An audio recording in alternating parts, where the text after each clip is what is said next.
Assalamualaikum warahmatullahi wabarakatuh. Bersama dengan anda hari ini, saya Razlan bin Rasidi dan juga mengalu-alukan kedatangan Cik Riza Hazmahani binti Johari, Master of Science in Applied Mathematics. Tak kenal maka tak cinta.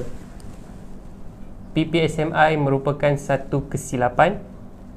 Baik, hari ini tujuan saya menjemput Cik Riza adalah untuk membincangkan tentang dasar PPSMI yang akan dilaksanakan. Adakah ianya masih akan diteruskan ataupun keinginan Tun Dr. Mahathir akan terkubur begitu saja. Sedikit makluman iaitu dasar PPSMI telah pun diluluskan pada tahun 2002 dan dijangka sepenuhnya secara berperingkat akan dilaksanakan pada 2003, bermula dari pelajar darjah 1 sehingga darjah 6. Namun dasar PPSMI ini diberhentikan pada tahun 2009 oleh Datuk Muhyiddin Yassin, yang mana beliau merupakan Menteri Pendidikan pada ketika itu, dan ianya telah dibangkitkan semula pada tahun ini dan ianya hangat diperdebatkan ketika mana Dr. Mazli Malik meletakkan jawatan, dan ketika itu Tun Dr. Mahathir merangkap Menteri Pendidikan mengembalikan semula dasar ini ke sekolah-sekolah. Adakah ianya akan dilaksanakan ataupun tidak? Mari kita melihat apakah pendapat Cik Riza, yang mana mungkinkah dasar ini setuju dilaksanakan ataupun tidak.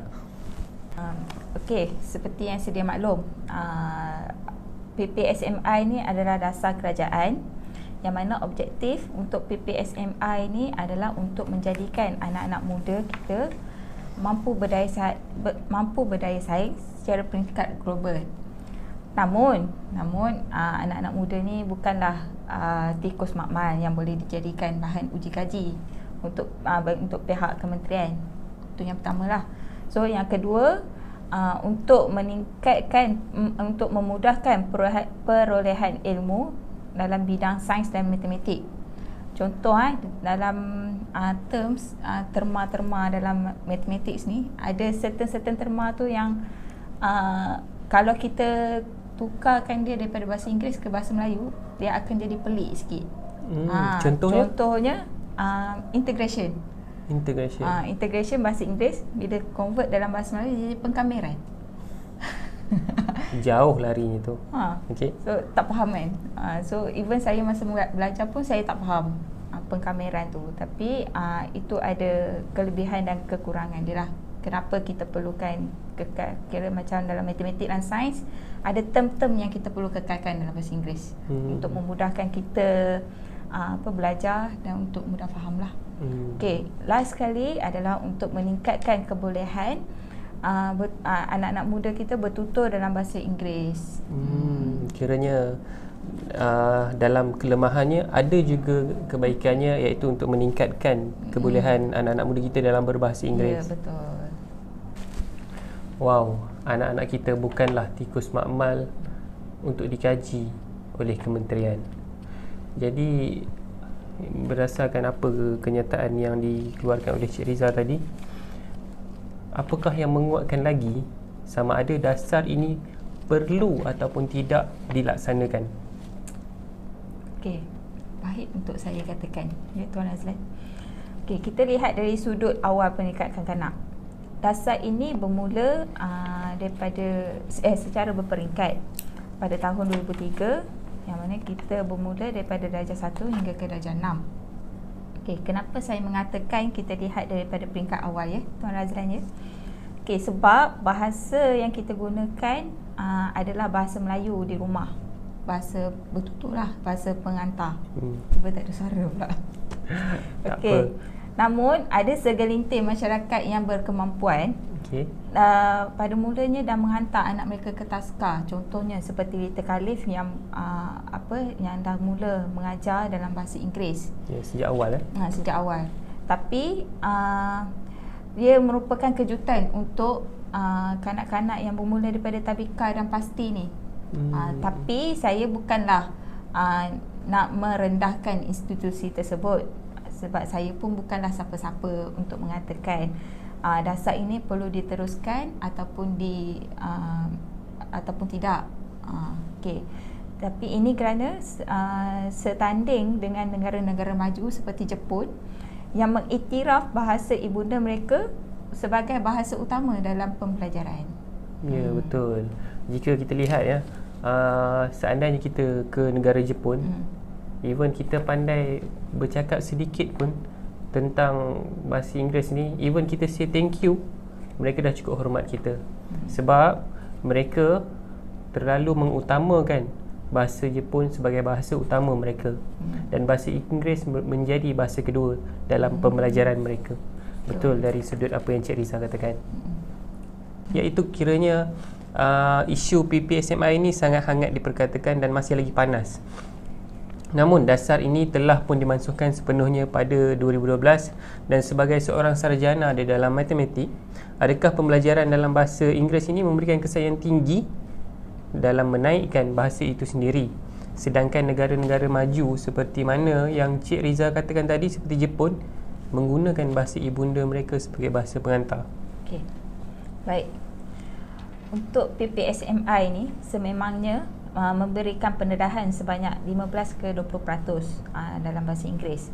Namun pelajar tidaklah semua boleh menerimanya. Tak boleh macam ni. Pelajar tidaklah dapat menerima sepenuhnya ketika ia diadaptasikan. Tapi kita pun sedia maklum bahawa guru-guru yang mengajar pun adalah pelajar yang dulunya belajar dalam bahasa Melayu. Justru bukan sahaja pelajar yang ada masalah, guru pun berkemungkinan ada masalah ataupun kelemahan dalam teknik untuk mengajar subjek sains dan matematik ni dalam bahasa Inggeris, sebab perbezaan masa dia orang belajar dan juga mengajar. Jadi adakah bagi Cik Riza sendiri, adakah ianya memberikan impact kepada Cik Riza yang mana pada persekolahan ketika mana Cik Riza sekolah rendah dan menengah menggunakan bahasa Melayu, tetapi ketika Cik Riza menyambung pembelajaran ianya ada dalam bahasa Inggeris? Okey, bagus soalan. Terima kasih.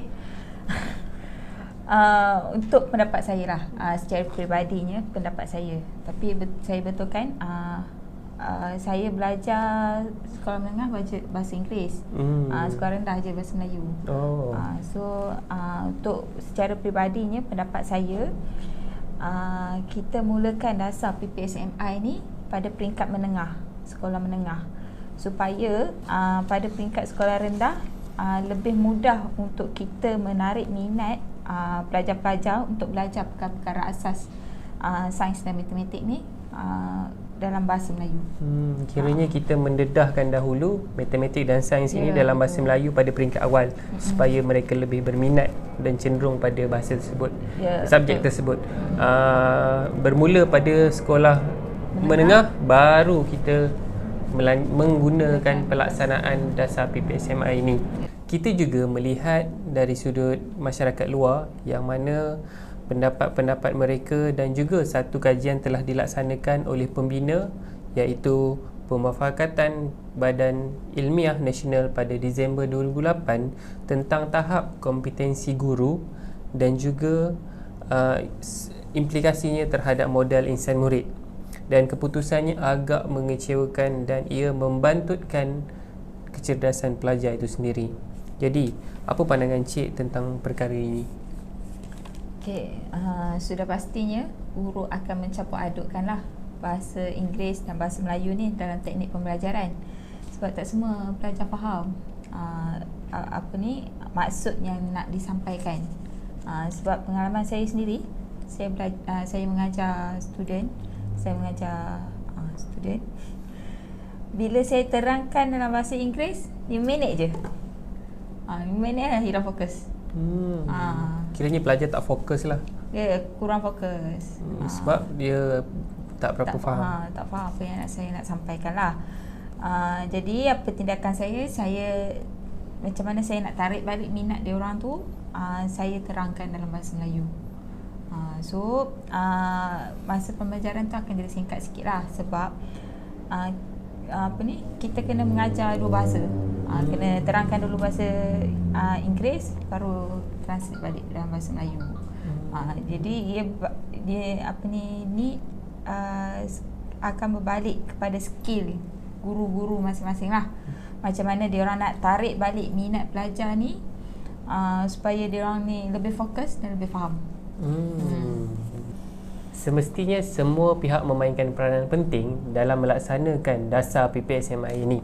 Kita juga sedia maklum bahawa bahasa Inggeris merupakan bahasa yang diangkat martabatnya di peringkat global. Seperti mana di Universiti UiTM dan juga UTP, contoh utama yang mana universiti-universiti tempatan yang menggunakan bahasa Inggeris sepenuhnya ketika mana di dalam pengajaran. Dan memetik apa yang Cik katakan tadi, adakah kemungkinan graduan akan datang akan lemah di dalam bahasa Inggeris jika mereka tidak didedahkan dari peringkat awal dalam bahasa Inggeris ini dari sudut pembelajaran dan juga pengajaran mereka? Okey. Sebab itulah seperti yang Tuan cakapkan tadi, semua pihak kena mainkan peranan. Okey. Dasar ini dikaji dan dilaksanakan pada tahun 2003 dan sekarang pun dah 2020. Ya, betul. Kan? Dan kita pun ingin negara kita ni menjadi sebuah negara yang maju. Jadi, tapi saya tidaklah menolak 100% dasar ini, pelaksanaan dasar ini. Sebab kalau kita tengok sekarang ni pun syarikat-syarikat yang mencari pekerja sangat mementingkan bahasa yang berkebolehan bertutur dan juga menulis dalam bahasa Inggeris. Dan tambahan terbaru ni adalah Mandarin. Ya, betul. Adakah kemungkinan dasar PPSMI akan ditukar daripada bahasa Inggeris kepada bahasa Mandarin? Tapi itu bukanlah topik perbincangan kita.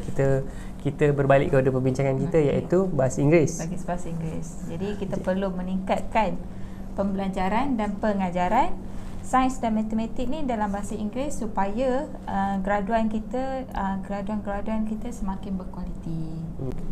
Terima kasih Cik Riza sudi meluangkan masa bersama saya dalam membincangkan topik hangat ini. Ya, sama-sama.